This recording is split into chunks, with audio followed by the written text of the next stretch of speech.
Hello, this is Starry Eyed Fighters Part 1, Episode 2, read by Jairi Crowell and Diley Hernandez. Today we'll be reading Chapters 4 through 5.1. Chapter 4, An Exit from a Young Boy. Belle studied the two doors carefully, examining every detail as she weighed her options.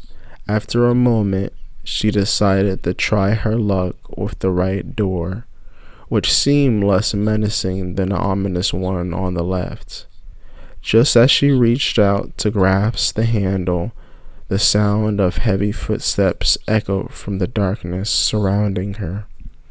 The noise startled Belle, and she quickly spun around, her small spear of light illuminating the pitch-black void as she searched for the source.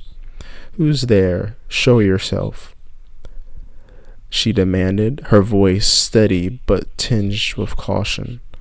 The fear creeping into her chest, swiftly accompanied by a surge of adrenaline, preparing her to confront whatever lurked in the shadows. The footsteps grew louder, drawing nearer with a pitter-patter rhythm that made her pulse quicken. "Whoever you are, I've still got enough strength left in me to turn this wee place to ashes," Belle declared, her tone firm. The playful, boyish voice responded from the darkness. "That wouldn't be a clever idea, seeing as this path is your only way in or out, Miss Elf Girl." Belle's breath caught as she felt a light tap on her left shoulder. Her heart seemed to drop into her stomach as she turned her head slightly, catching sight of a barely discernible black hooded figure in her peripheral vision. Even with her light, she could only make out a pair of still arms hanging by the figure's sides. Assuming the worst, she swung her bag at the figure. The figure caught the bag with one hand. The two tugged back and forth until the hooded figure snatched the bag from her grasp, laying it on the ground. Belle stumbled back, using the little bit of distance she had to her advantage. She rubbed her palms together in a circular motion, summoning a small conduit fireball spell in her palm. "Hey, miss, I just wanted to talk real quick," the shadowy figure said, retreating back a few steps with his hands up. But not hearing a word he said, Belle, without hesitation, hurled a fireball at him like a baseball pitcher aiming for a strike, her movements swift and precise. "I've had enough of this stupid road in ye," she shouted as the blazing orb sped toward its target. The figure ducked beneath the fiery projectile with flexible agility and rushed forward, both arms reaching out in an attempt to grapple her. Before she could dodge, the figure closed the distance and gripped her wrists, slamming her on her back.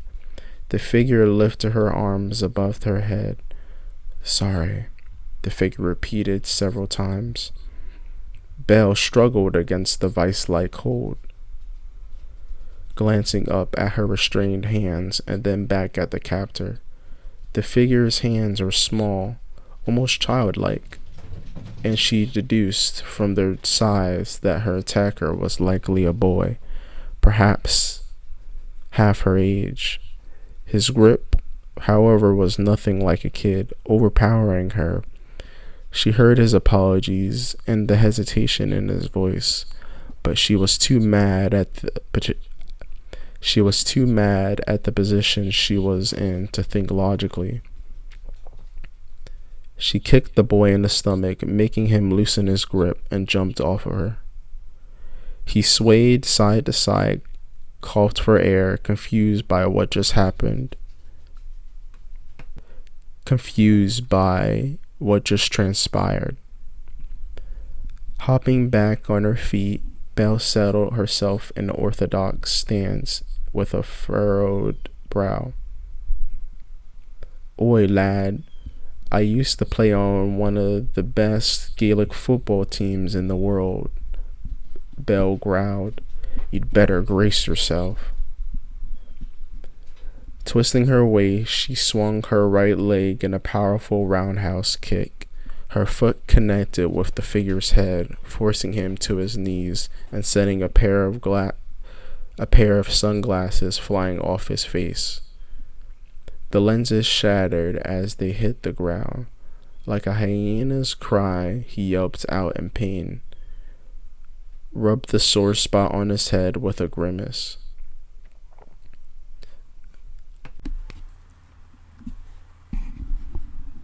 Belle guided the light orb closer to the boy's face while taking off his hoodie, revealing a youthful face. He appeared to be around 12 or 13 years old, with a slim build and ebony skin. Short black curls highlighted with red tips framed his face. Just as I thought, a shrimp. Belle thought, a small grin forming as she realized her guess had been accurate. Shite, Belle said, sucking her teeth. A sharp pain shot through her wrist. She glanced down to see that her veins had begun to bleed, ruptured by the pressure of the boy's grip. She murmured an elven healing spell in Irish to mend the injury, all the while scrutinizing the boy with narrowed eyes. Looking at his purple mana color with her sharp eyes, Belle thought, this isn't just an ordinary lad. His mana level is close to mine. No wonder he was so resilient. Ow, that hurt. Why did you do that? I was trying to help, and you attacked me, he protested, his voice indignant. Belle crossed her arms, glaring at him. Well, sneaking up on a lass in the dark ain't exactly polite now, is it? My mistake, the boy said with a sheepish shrug. I tend to follow my instincts so much that I forget about the obvious manners like that. Belle's expression softened a bit. Just don't be making assumptions like that again, alright? The boy rubbed the back of his head and gave her a small, apologetic smile. I learned my lesson. It won't happen again, I promise. With a half-open eye, he glanced at her wrist. Sorry for gripping you so hard. I don't know my own strength sometimes. Satisfied with his apology, Belle nodded. Fair enough. Sorry for kicking you and your glasses, she said, extending a hand. I'm Belle. He hesitated before answering. It's Rex, he said softly, opening his eyes to meet hers, revealing his yellow star-shaped pupils, which illuminated the dim lighting. Belle's gaze was drawn to his peculiar pupils. You have those eyes, she murmured, her voice trailing off. Rex seemed unfazed. Oh, my star eyes? My aunt says they're special, and I shouldn't show them to others, but I trust you. He gestured to his broken sunglasses with his thumb. Besides, there's no point in hiding them now. As Belle studied his appearance, his casual clothing, his distinct curly top hair, she guessed that he likely lived nearby. She seized the opportunity to press for information, grasping his cold, black-gloved hands as she leaned in closer. You're one of those starry-eyed folk, aren't you? Did you know any vampires?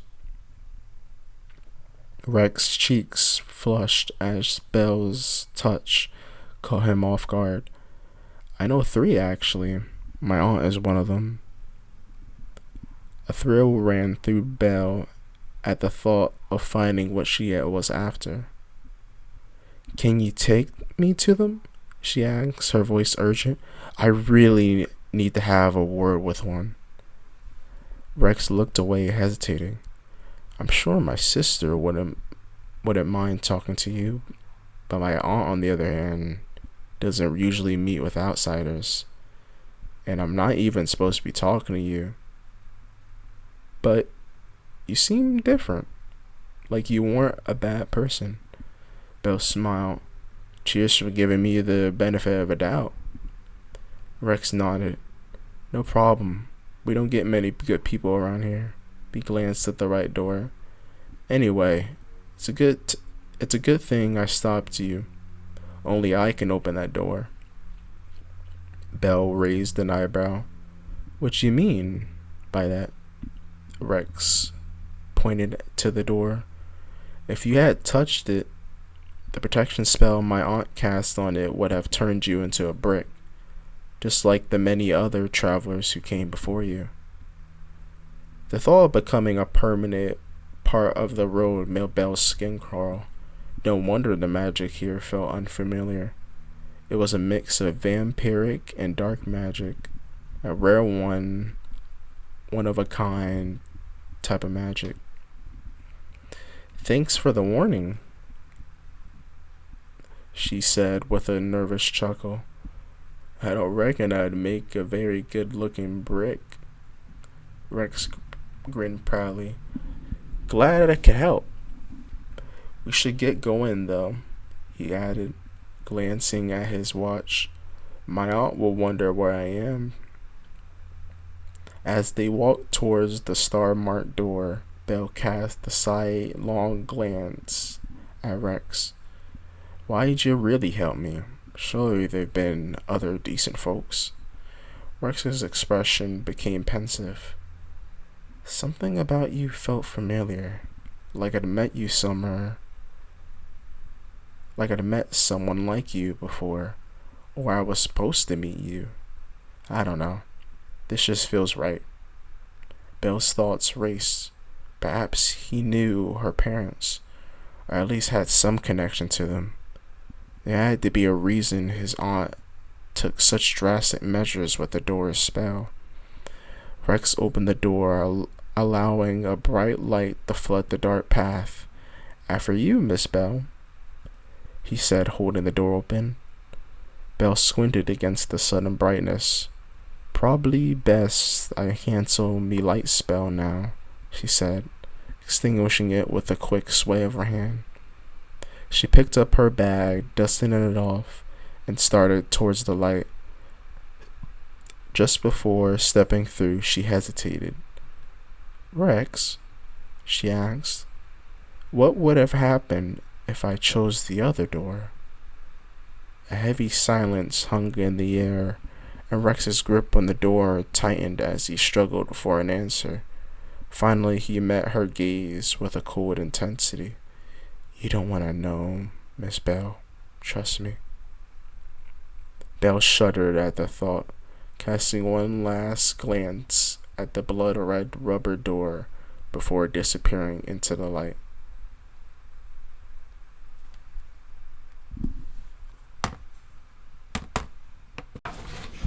Just closer? Yeah, just a little bit closer. I think you're good though. Alright. But all right.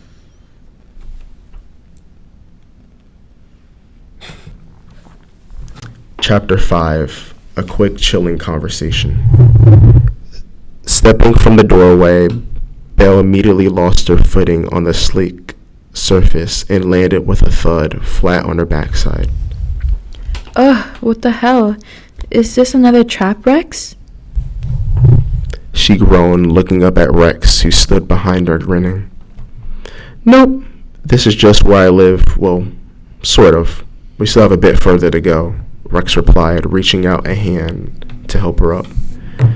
Being stubborn, Belle ignored his offer and attempted to stand on her own, but her legs, unsteady and frozen from the cold, betrayed her, and she slipped again, After several more unsuccessful attempts, she begrudgingly accepted Rex's help, managing to finally stand. Her eyes squinted against the sudden harsh sunlight. Belle took in her surroundings. A silent, frosty wind whipped around her, biting at her exposed skin. As her eyes adjusted, she realized that all around her were towering mountains of snow and ice, stretching as far as the eye could see. Despite the bright yolk-like sun hanging in the sky, there was no warmth to be felt. The freezing, dry air dominated everything. Shivering uncontrollably, Belle zipped her jacket with trembling fingers and rubbed her hands together in a desperate attempt to generate heat. Are we in fucking Antarctica? She asked through chattering teeth. Rex grinned proudly. We sure are. Isn't it cool? Get it? Antarctica, cool? He chuckled at his own corny joke. Belle stared at him blankly, unimpressed. Do I look like I'm grand with this right now, lad? Alright. She hissed into a cold, icy air. Alright. I probably should have warned you about where we're heading. My bad, Rex said apologetically. And I guess I forgot that elves have really sensitive ears. You can borrow my hoodie if you want. Belle blushed, her freckled cheeks turning a deeper shade of red. She was touched by Rex's thoughtful offer. What a gentleman, Belle said with a small smile. I appreciate the offer, but I'll pass for now. With a snap of her fingers, Belle summoned a small floating flame, hovering it just above her head like a tiny sun. Well, now that I've got a bit of warmth, we can keep moving. Lead the way. Rex nodded and began walking ahead, guiding Belle through the thick snow. The drifts were at least 2 feet deep on all sides, and Belle immediately regretted her choice of low boots and jeans. The cold bit through their fabric, chilling her to the bone, where Rex walked serene, as if on a leisurely stroll. How does he not feel this cold? It looks like he's taking a casual walk in the park, and I'm here freezing my arse off. Belle thought, exasperated. Despite for distraction from the biting cold, Belle decided it was a good time to ask Rex for some questions for her research. Hey Rex, mind if I ask you something? That door we went through, it brought us all the way to Antarctica. Was it some kind of teleportation portal? I've never seen anything like it before. Sort of, Rex replied, glancing back over his shoulder. It's a vampire-specific skill. My aunt taught me about it. Want me to explain how it works? Aye, please do. I love learning about this stuff. Belle said, with eager to hear more. Rex thought for a moment before continuing. Alright, so there are 2 types of doors, wooden and rubber. A wooden door can be shaped and molded for back and forth travel to a specific location or the place you were previously. Think of it like paper. You can write on it, fold it and tear it or crumble it, right? Belle nodded, following along. Well, vampire has to first tear a hole in reality, and then they write the destination they want to travel to. After a few seconds, a large chunk of wood forms and folds into a door. Pretty cool, right? Belle nodded, fascinated. What about the rubber doors? Those are a bit different. Rubber doors take about 24 hours to form and can use up a whole day's worth of mana for an average vampire. But They're much more flexible. Rubber doors can travel anywhere. It's more time consuming, but worth the effort if you need to go somewhere far. Belle raised an eyebrow. And the door we went through? That one's special, Rex said, grinning. Both doors can be assigned to specific people. My door with the star carving, that's my personal door, only I can open it. Unfortunately, I don't think my aunt will ever make one for you. Fascinating. Truly fascinating. Belle said with genuine awe. Which lasts longer, wood or rubber? Wood, Rex answered without hesitation. Rubber doesn't hold up well in extreme temperatures like what we're dealing with right now, but the flexibility makes it a useful tool for specific needs. Belle nodded thoughtfully, her mind racing with new ideas. Thanks for the explanation, Rex. It's brilliant. They walked in silence for a few more moments before Belle asked. By the way, how old are you, Rex? Rex smiled at the easier question. I'm 112 years old. What about you? 116. Belle responded. Rex's star-shaped pupils gleamed as he nodded. That explains it. SCF, like me, age differently. We live a long time, almost like real stars in the sky. Belle reflected on his words. So it's true, SEF really do live nearly immortal lives, like the stars are named after. She thought. I wonder if he knows anything about what happened in the village 100 years ago, but he would be too young to remember it, just like me. They continued walking, climbing up a large snowy hill. As they reached the top, Rex stopped. This is it, he announced, facing forward. Belle looked around, puzzled. All she could see was a vast, empty expanse of ice stretching out for miles. What do you mean? There's nothing here. She said, confused. Rex chuckled. Oh, right. I forgot you can't see what I can. We'll fix that later. For now, just take my hand. Belle hesitated for a moment, but then reached out and grasped Rex's hand. The moment their fingers touched, her vision shifted and the once empty landscape transformed before her eyes. A massive LED sign in purple and white letters loomed above them, reading Rayhai City. Rayhai City? Belle repeated, staring up at the sign. What a strange name. Rex shrugged. One of the cryptids who built the city came up with it, but most folks call it the City of Cryptids. Belle's stomach dropped as she repeated Rex's words. Wait, you don't mean this is a city of cryptids, do you? Bingo! Rex replied with a smile, unfazed by her horror. Abe. Goodbye for now. Chapter 5.1 Lessons that every elf child needs to learn. On June 8th, 4105, in Belle's hometown, the household of the Virgos was silent as a mouse as they settled in to rest for the night. Belle just had turned 107 that day and was feeling restless. She pondered one thought in her mind while being tucked in bed. "Granddad, what's a cryptid?"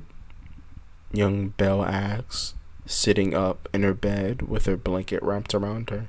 Her bright blue eyes gleamed with curiosity as she looked towards her grandfather.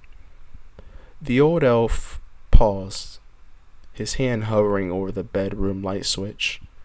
Raising a bushy eyebrow, he turned back towards her, stepping over to sit by her bedside.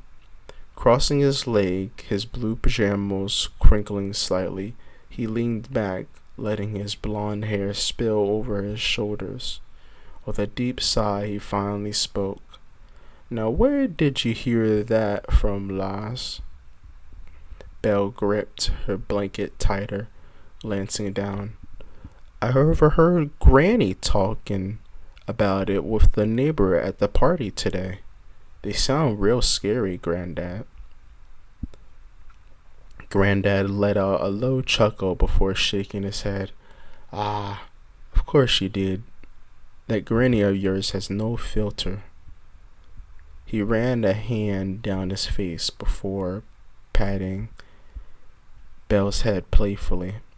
Well, lucky for you that that's what I'm here for, to teach you these things properly. Belle perked up a little, her curiosity outweighing her fear. Her grandfather's tone shifted, growing serious. Now listen well, Belle, 'cause this is important, especially for folk like you and me. Hearing the weight in his voice, Belle straightened up, her little face scrunching in determination. Aye, Grandfather, I'm listening. Granddad raised a finger, his voice carrying the weight of experience. Lesson 1. Never fight a cryptid alone, especially as an elf. It never ends well. Cryptids are entirely immune to magic, and elven magic least of all, which makes them particularly dangerous. Unlike most beasts, they don't hunt for food or treasure. In fact, they hardly eat at all. But there's one exception: elves. No one knows why, but cryptids crave us like nothing else. It's not hunger, not instinct, more like an obsession. And the worst part, they know it. They're smart as elves, maybe even vampires. And that makes them all the more deadly. He leaned forward, eyes sharp. If you ever find yourself alone against a cryptid, you've got two choices: run or negotiate. If neither's an option, your best bet is breaking their line of sight. Cryptids are completely colorblind, and they can only focus on one target at a time. If you move quick enough, keep it to the shadows, you might just give them the slip.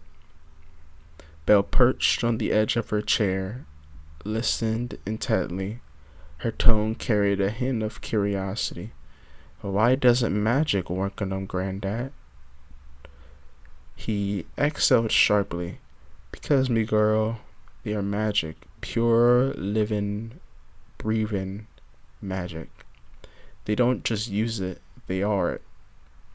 They can absorb it, twist it, and turn it back on you without even trying. Spells, enchantments, wards, none of it sticks. To a cryptid, elven magic is like throwing a handful of dust into the wind. Useless. Belle frowned, processing the weight of his words. So, what do you do if you can't run or hide?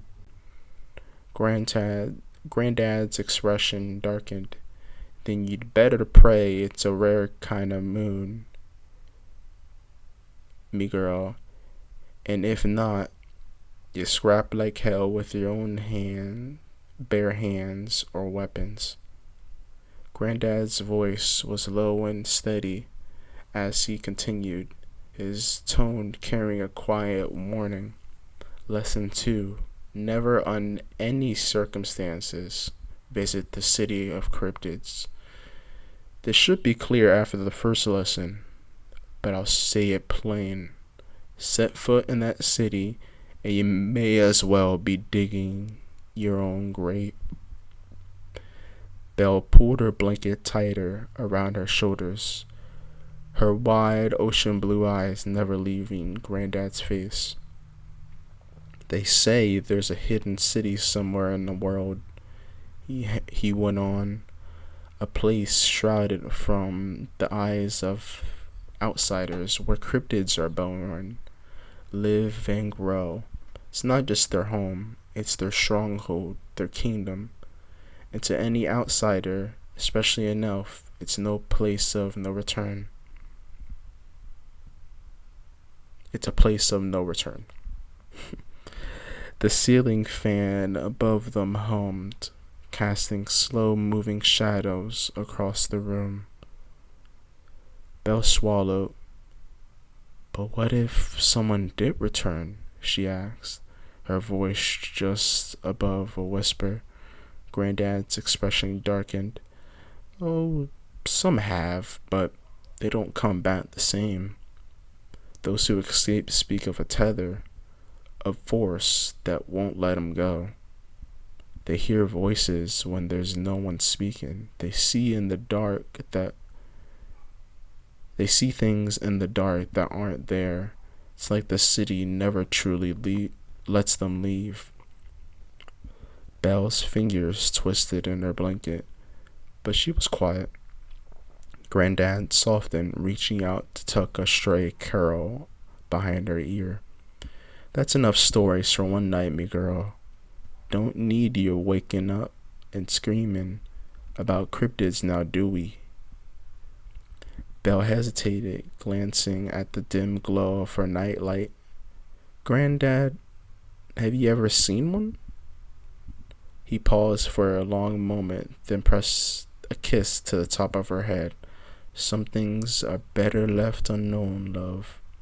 He stood, flicking off the main night light, leaving only the soft spin of the ceiling fan's glow. Belle watched the blades turn, her eyelids growing heavy. Granddad? She murmured sleepily. Aye, love, he answered. If I ever see a cryptid, I'll run. Belle yawned. Granddad smiled faintly in the dark. That's me, girl. With that, he pulled the blanket up to her chin and slipped out of the room, closing the door with a quiet click. Alright, thank you for listening or watching. You can read Starry Eyed Fighters Part 1 on Inkitt or Wattpad. Links will be provided in the description below. The art on screen, title, is by Chavez on Twitter or Instagram. That will also be provided in the description below. Thank you and goodbye.